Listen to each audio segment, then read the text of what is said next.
Gergovie, tout le monde sait où c'est, mais Alésia. Blois devient le lieu où on aime assassiner les gens. Depuis 1946, Cannes fait son festival. Mais 68, ce n'est pas que le quartier latin, c'est aussi Lyon, Bordeaux, Strasbourg.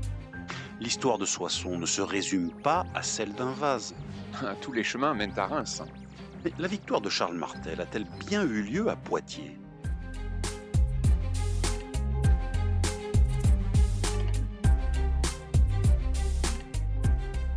Grande date de nos régions, une émission animée par Éric Labaille et Cédric Delaunay. Un podcast ici en région.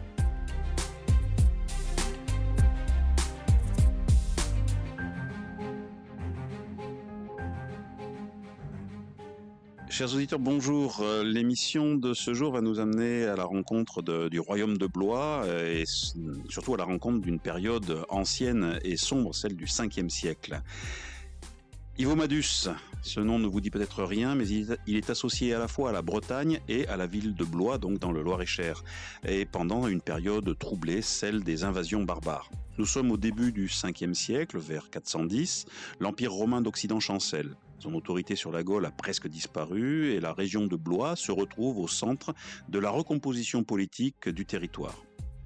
Précisément, cette région blésoise est alors contrôlée par des Bretons. Pourquoi des Bretons sur la Loire ? Qui sont-ils ? En fait, ils sont venus au service d'un royaume qui a contrôlé la région pendant un siècle avant que ne s'impose l'autorité des Francs du roi Clovis. Quel est ce royaume ? Qui est son roi ?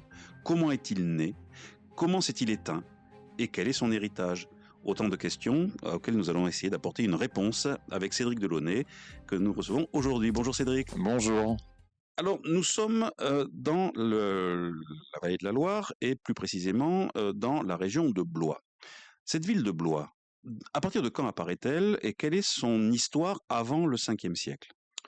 Alors, l'archéologie nous a apporté de très nombreux renseignements parce que les marques textuelles sont très ténues, pour ne pas dire complètement absentes. Même sur la fameuse carte de Peutinger, la ville de Blois n'apparaît pas en tant que telle, alors que l'on a l'équivalent de ce qui est aujourd'hui Tours et Orléans. La ville de Blois n'apparaît pas. Alors, il faut d'abord voir l'aspect géographique. Les traces archéologiques que l'on a relevées se situent dans le lit de la Loire. Donc, sur la rive nord de la Loire, on a un coteau relativement abrupt d'une trentaine de mètres. Et là, il est percé par une rivière, la Roue, qui se jette dans la Loire. Donc, ce qui offre un axe de communication entre le plateau et la plaine.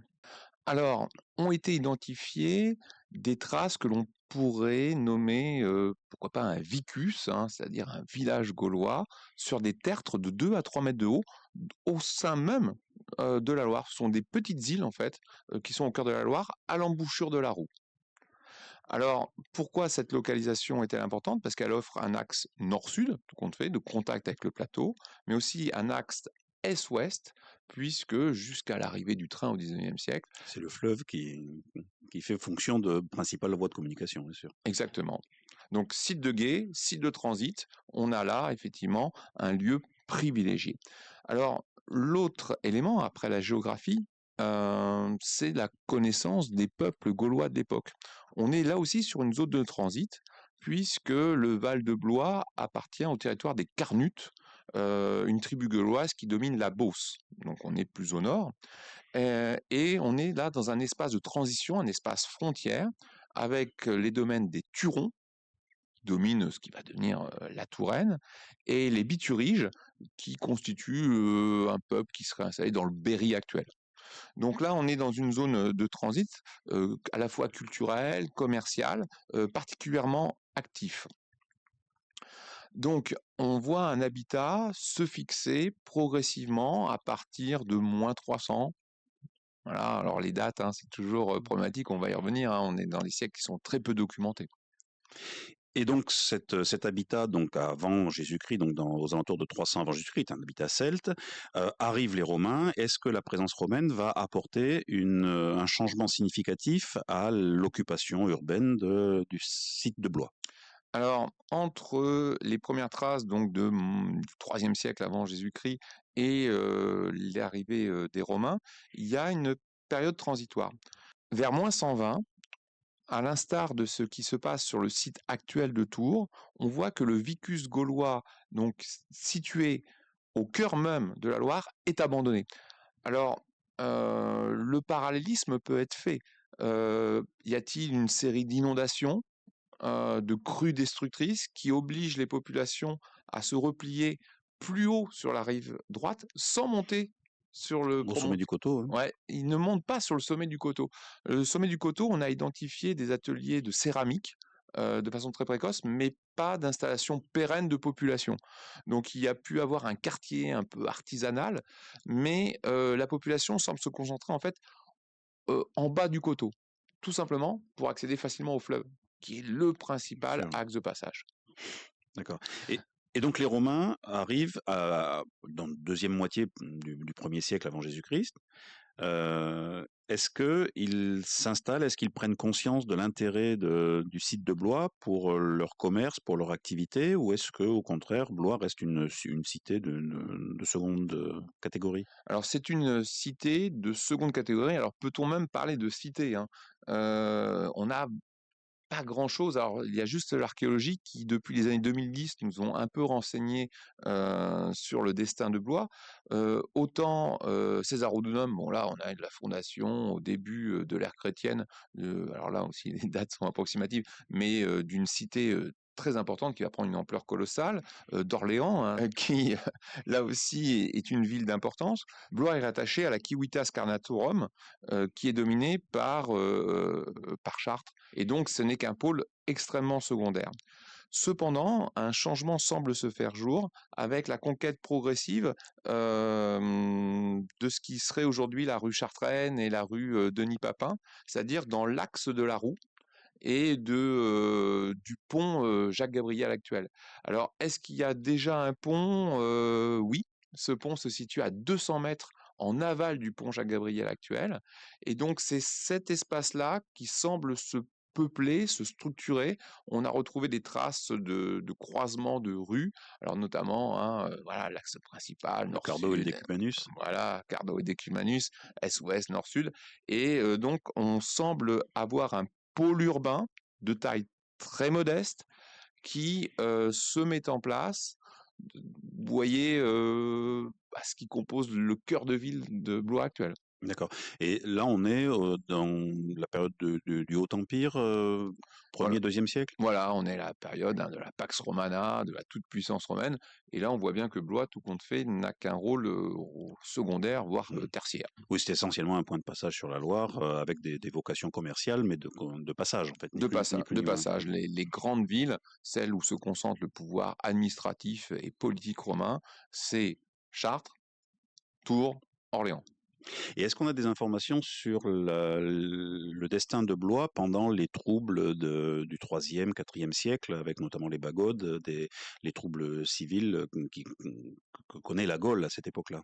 Donc, on a là une période de très forte déstabilisation qui sont liées à des troubles internes. Souvent, effectivement, on survalorise les invasions barbares. Alors, voilà, terme totalement inapproprié, très 19e siècle.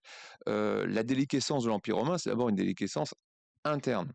C'est une déliquescence du pouvoir politique, monétaire, sûrement sanitaire également, qui affecte grandement la survie même de l'Empire.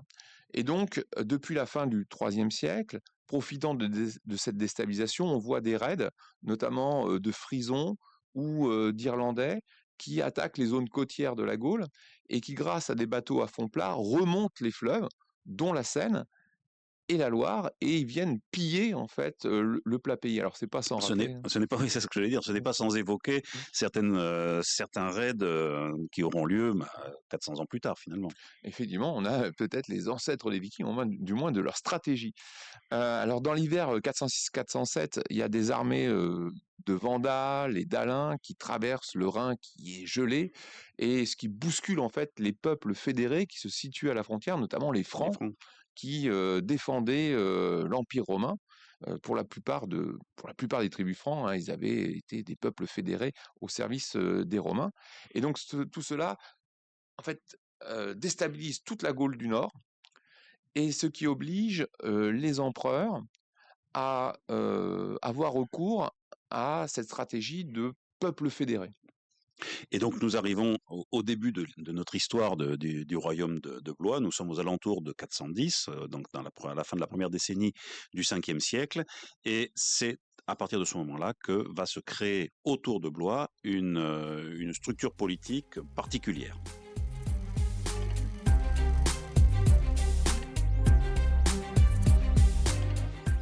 Grande date de nos régions. Un podcast ici en région.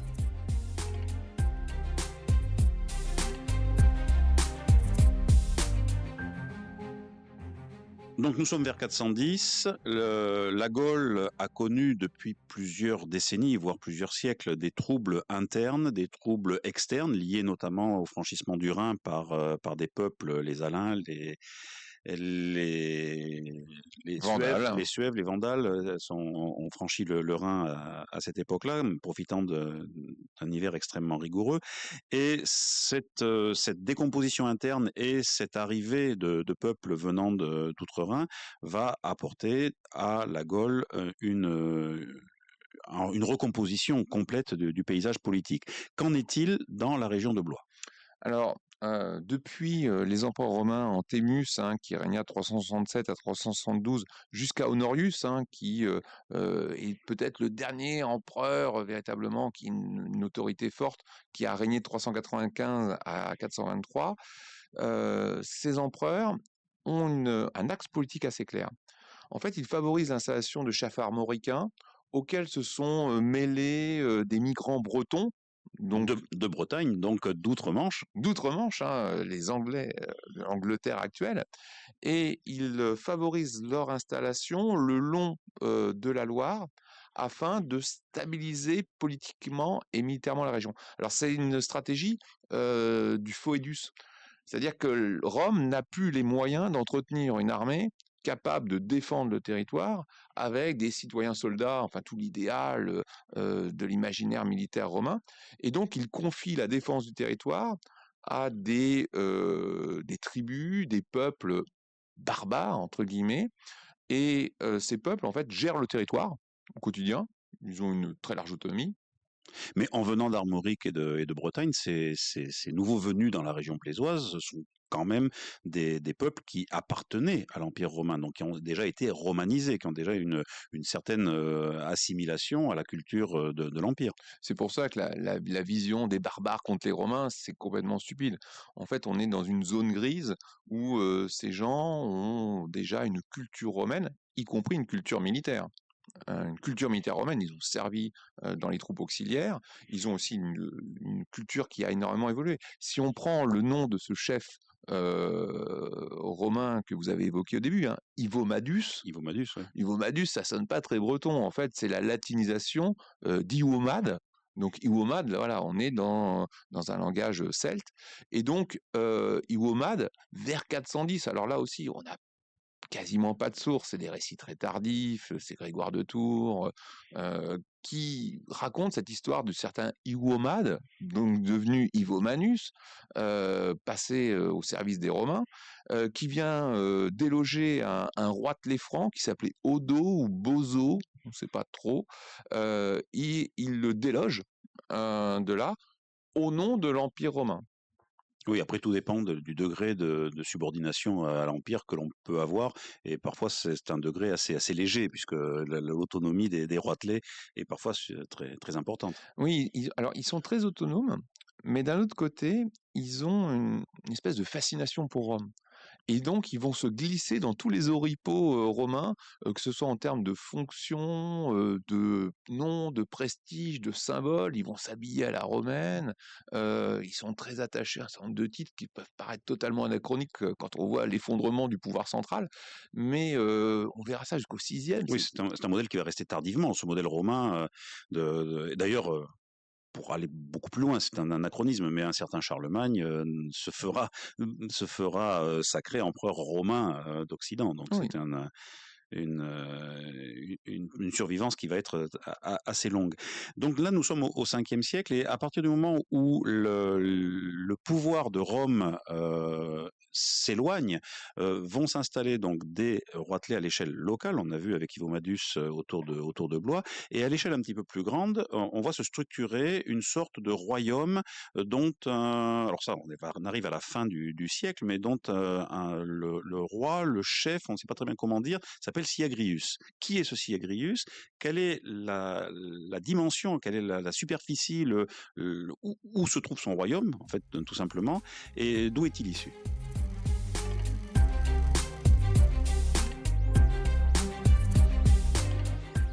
Grande date de nos régions. Un podcast ici en région.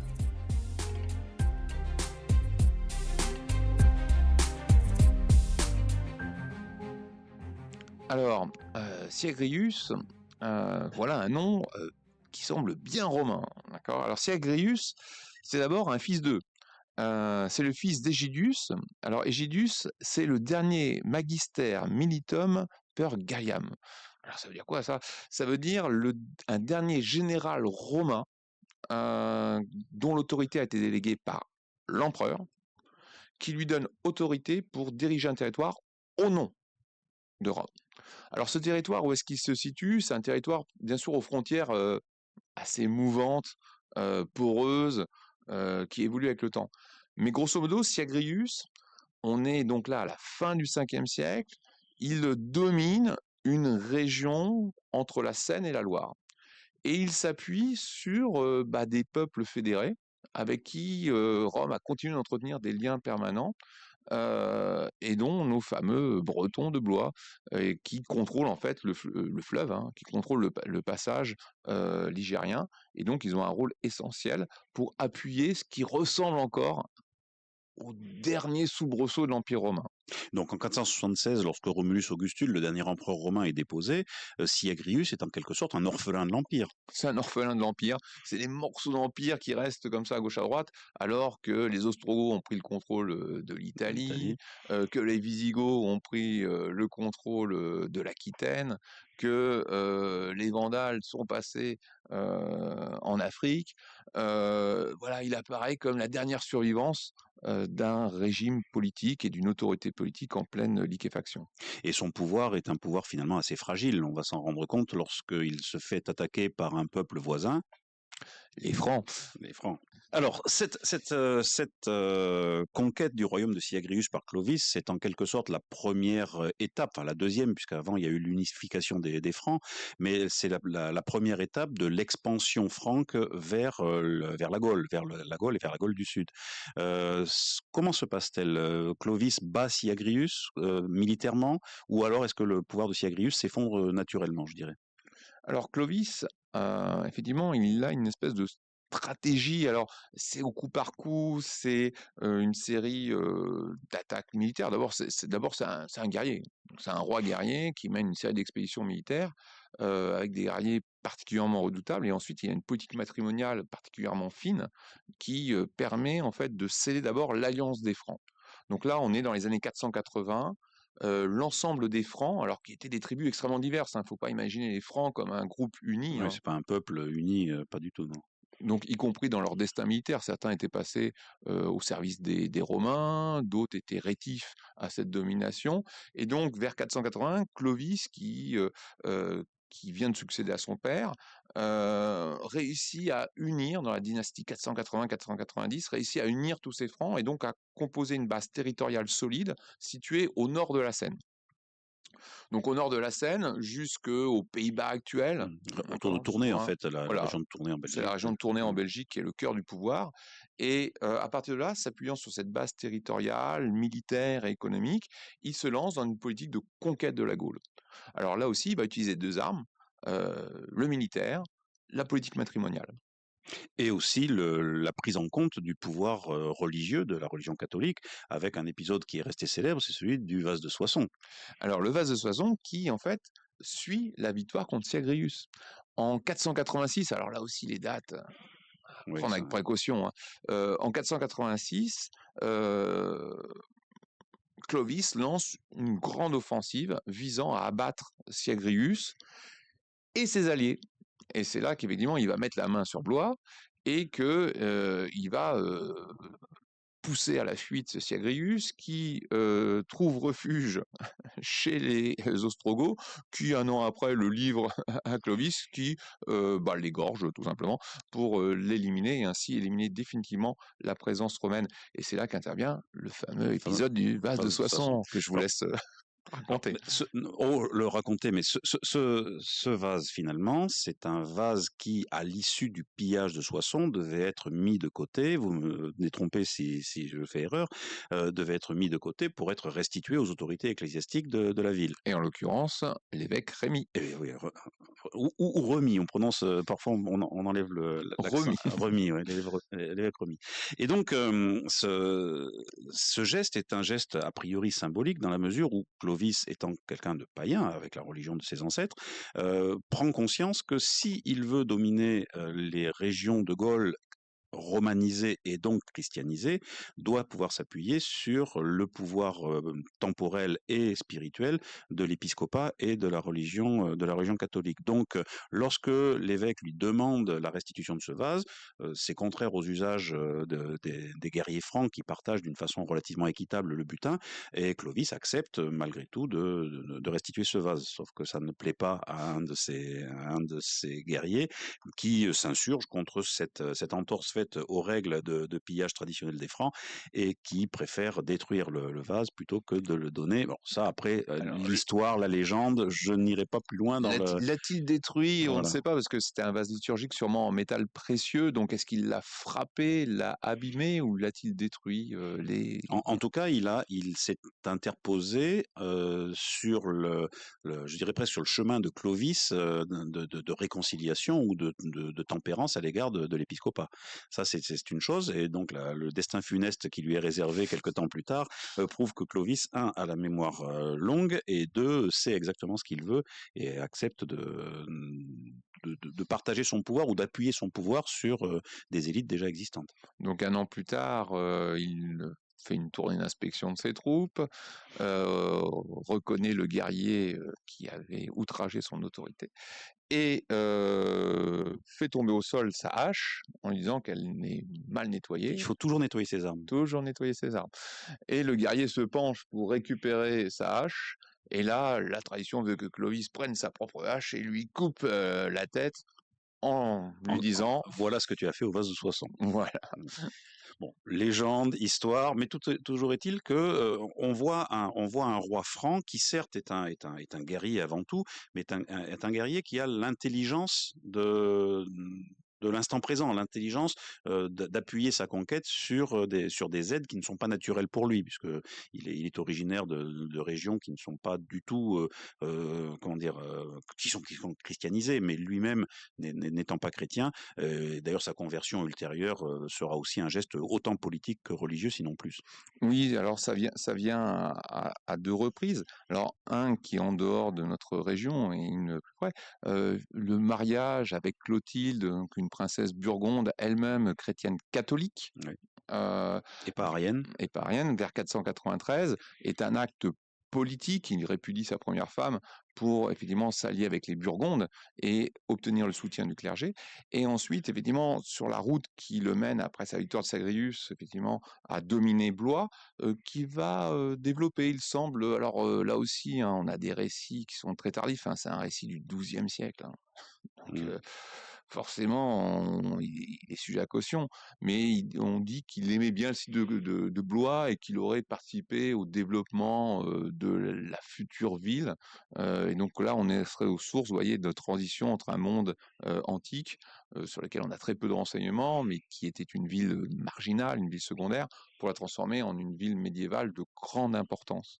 Et donc, il passe par Blois et surtout, il se dirige vers Tours.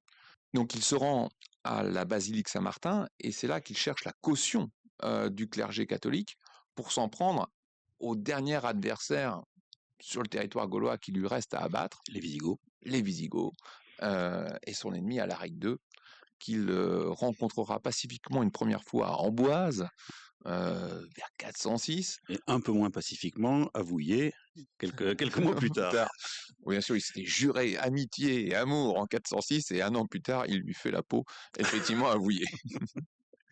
Ouais. Donc, si, pour résumer, on pourrait considérer que cette histoire du royaume de Blois et du royaume de Syagrius dans l'ensemble est le passage, la transition finalement entre une antiquité romaine, en tout cas sous la domination romaine, et un avenir que les Francs vont commencer à écrire et qui va nous mener quelques siècles plus tard vers un Moyen Âge plein et entier. Voilà, c'est souvent, vous voyez, on fixe des dates comme ça un peu arbitraires, 410, la chute de Rome, 476, Romulus Auguste rend les insignes impériaux à Constantinople, et donc on a l'impression que l'Antiquité et époque médiévale sont séparées. Non, c'est une mouvance, c'est une continuité. C'est à la fois une latinité et une romanisation qui s'effrite tout doucement, mais qui ne disparaît pas. Non. Et d'un autre côté, une christianisation qui s'amorce, qui s'amplifie et qui devient un objet politique qui sera au centre des pouvoirs médiévaux. Eh bien, merci beaucoup Cédric pour ce passionnant retour en arrière dans des âges qui sont sombres. Je rappelle que les sources sont parfois sujettes à caution, sont souvent tardives, et petit à petit, c'est une histoire qui s'écrit, qui commence à s'éclaircir au fur et à mesure des découvertes archéologiques. Donc, merci beaucoup pour ce voyage. Je rappelle que vous êtes l'auteur de livres sur les grandes dates du Loir-et-Cher et que dans ce livre, vous pourrez trouver à la fois un retour sur ce royaume de Blois et sur beaucoup d'autres sujets aussi passionnants les uns que les autres. Merci beaucoup. Merci Eric, merci à tous. Retrouvez tous nos podcasts, livres, articles et vidéos sur notre site internet icienregion.fr.